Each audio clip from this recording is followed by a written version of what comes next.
Queria passar a palavra então para o Jean. Ele vai fazer um estudo sobre o conceito de história e tempo presente em Marx, através da crítica da economia política de 59. 51? Não, tem que botar os óculos. Já, por favor. Bom dia para todos e todas. Eu vou aqui, na realidade, fazer uma apresentação de uma pesquisa que está recentemente vinculada ao programa de pós-graduação em Ciências Sociais da Unesp de Araraquara.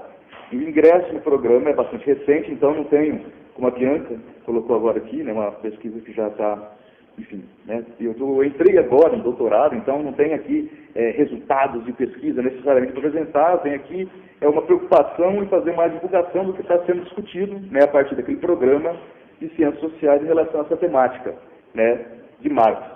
E eu começo a dividir alguns eixos temáticos aqui, vou tentar ser breve, uns 15 minutos. A minha formação é em História, né, o mestrado é em História, né, e o doutorado agora eu estou no programa de Ciências Sociais. Isso evidentemente não é por acaso, né, eu já até troquei umas ideias com você por e-mail, não sei se você vai lembrar, né? Enfim, e a origem dessa pesquisa agora, do doutorado, que está tentando se preocupar com o conceito de história e tempo presente apresentado na crítica de 59 pelo Marx, ela já fazia parte lá no momento do mestrado, né? No mestrado eu fiz uma pesquisa a respeito da produção intelectual e engajamento dos intelectuais a partir da universidade pública, né? No caso lá, o Unesp de Araraquara, na década de 80 no Brasil.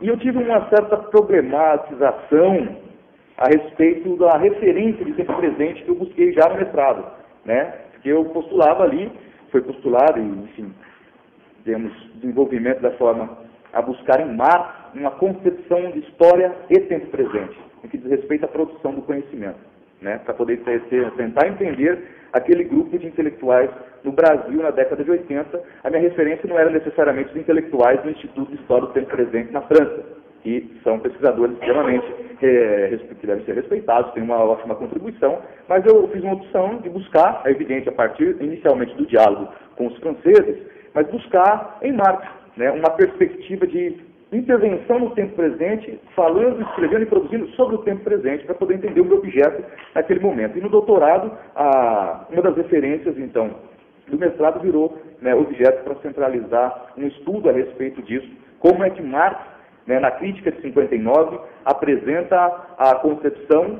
Por que a crítica de 59? Porque é um texto publicado, né, um texto que foi lá preparado para uma publicação, embora tivesse um projeto maior, né, tenha ficado só no primeiro volume, de 6 que era para sair, né, mas ali tem toda uma preparação de texto que o Marx mesmo depois vai dizer, em um futuro mais próximo, né, que vai apresentar o texto melhorado de 67, mas ali é uma primeira apresentação da crítica da economia política, né, tanto que, eu acho que não é exagero, né, entender que o texto de 59 seria uma primeira versão, né, do Capital, depois, com mais tempo, com maior maturação das ideias, vai ser apresentado ali em 67. Então, a pesquisa, ela tenta entender como se apresentar ali, no texto de 59, esses dois conceitos, história e tempo presente. Tem uma sutileza aqui, que não é necessariamente o conceito de história do tempo presente do Marx, né, como já foi questionado algumas vezes, mas é o conceito de história e tempo presente, né, que não é o meu entendimento, o entendimento nosso,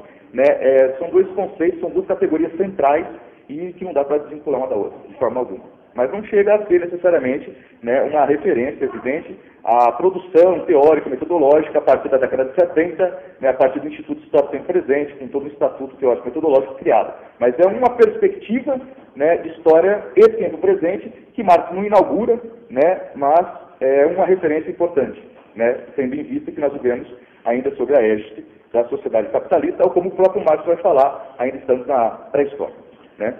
Então, para fazer essa pesquisa, a ideia é trabalhar com fontes, como eu venho da história, né, trabalhar com fontes bibliográficas e documentais, né, no sentido de tentar elencar algumas obras do Marx, né, porque evidentemente que esse conceito de história não se encontra ali com o primazia em 59, é uma construção, né, uma construção da trajetória intelectual militante do Marx, né, então a gente teria que passar por vários momentos dessa trajetória. Na realidade, não dá para entender, né, Marx, Não dá para entender o Marx simplesmente só pelo texto de 59, ou só pelo texto de 48, ou pelos manuscritos de 44, né? É diferente de que alguns outros autores, a gente consegue encontrar, né, algumas formulações focalizadas, obras específicas, isso não há no Marx, né? Quem está se propondo estudar Marx vai ter que caminhar por toda a trajetória do Marx, né? Inclusive passando pelas dificuldades no caso da tradução, né? A questão idiomática é extremamente importante, né?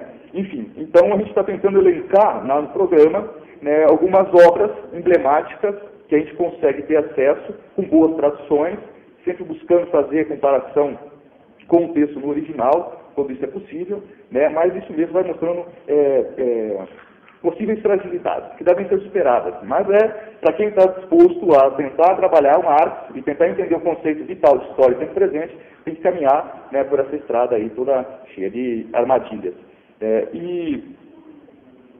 O Marx, por que esse texto do Marx? Eu falei rapidamente, né? Porque foi um texto já publicado em Berlim em 59, né? Que depois não é um texto finalizado, acho que não dá para falar isso na obra do Marx.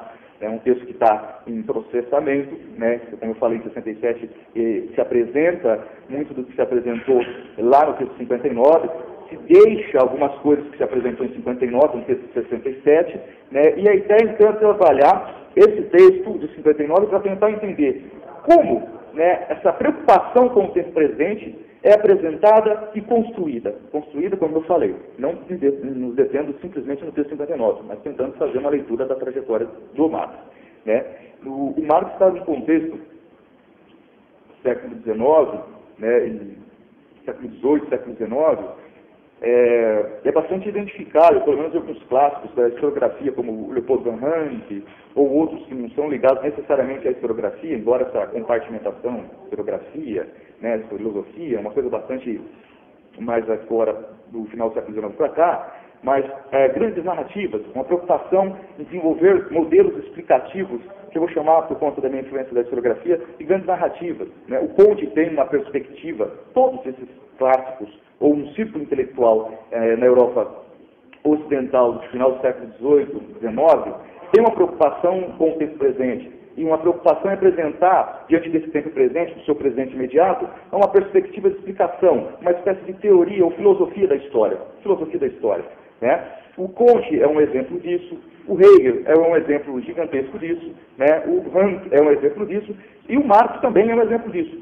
Só que eu diria que o Marx tem uma singularidade em relação a esses, para ficar nesses três autores, né? O Conte, o Hegel e o Ranke, né? Para pegar um historiador oficial, né, da época do Marx. Marx, inclusive, faz críticas a ele, algumas cartas do Engels.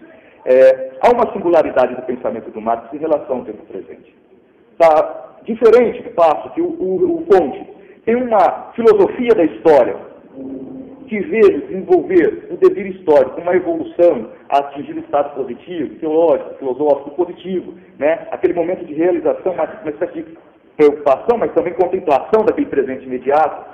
O Hegel tem uma visão radicalmente diferente, eu diria, né, em relação ao Conte, mas tem ali uma filosofia da história, né, que está preocupada em apresentar grandes narrativas, e aí também não sei dizer, né, estou aqui do lado do Jorge, que também é historiador, e que sei que até que ponto isso influencia, né, toda aquela preocupação didática da historiografia que vai ecoar aqui no Brasil, das periodizações. O Hegel tem uma filosofia da história que vai tratar dos grandes períodos, né, e o Marx, o Ranke vai tratar, é um historiador do Estado alemão, né, da Prússia, e vai ver o que o Hegel não viu, né, a efetivação do Estado alemão, né, mas o Marx tem uma similaridade em relação a esses grandes pensadores que eu citei agora. O Marx tem os seus arcabouços teóricos e metodológicos, suas singularidades e diferenças, o Marx tem uma singularidade a mais, né. Qual é a singularidade do Marx? O Marx não está olhando para o tempo presente de uma forma contemplativa, ou ainda uma realização que virá a acontecer, né. Pelo contrário, né, a visão e a leitura que o Marx apresenta, isso não é só no texto 59, né, na trajetória do Marx, é uma preocupação em desenvolver uma análise crítica daquele tempo presente. Ele tenta entender uma trajetória histórica bastante vulgarizada, né, na historiografia que chega em parte aqui das academias brasileiras, né, mas tenta entender um desenvolvimento histórico a partir do presente. Aí vem a situação, que a gente já ouviu bastante nesse seminário, né? a anatomia do homem, né? A anatomia do macaco é uma chave para a anatomia do tempo presente, da sociedade que existe naquele momento. Né? O Marx ele não está contemplando aquilo que existe. Ele identifica o poder revolucionário do capital, ele identifica as possibilidades de emancipação, mas ao mesmo tempo, né, a negatividade, né? A negação daquelas possibilidades que existiam naquele presente imediato. E, portanto, aí a gente pode tirar, a princípio, tudo o que estou falando aqui, a título de hipótese, né? Uma concepção de tempo presente bastante crítica, que diferencia ele, né, de grandes intelectuais que também se preocupavam com grandes narrativas, com grandes modelos explicativos daquele momento. O Marx faz diferente, ele tenta buscar, né, através dos modos de produzir a vida, uma explicação para tentar entender a trajetória, né, que veio da vida, aquele presente imediato que ele fazia e apresentava, então, me parece que desesperadamente, né, ao público em 59, uma crítica da economia política. Né? Isso fica bastante claro quando a gente começa a ler os textos do Marx. Então, a preocupação não é fazer uma tese necessariamente discutindo a teoria do valor, por mais que eu tenha que entrar nessa discussão, evidentemente, mas é como é que nesse texto, em que uma teoria crítica da economia política é apresentada em 59, como é que é apresentado o conceito de história e tempo presente. Né? Ou seja, uma necessidade de intervenção para um advento realmente da história. A necessidade de compreender o tempo presente para transformar o tempo presente. E por que eu dou ênfase dessa forma? Desculpe, porque a apresentação não está nada hermética, mas porque nós vivemos um contexto bastante reacionário. Né? Eu disse, não foi à toa também, que a minha formação é na história.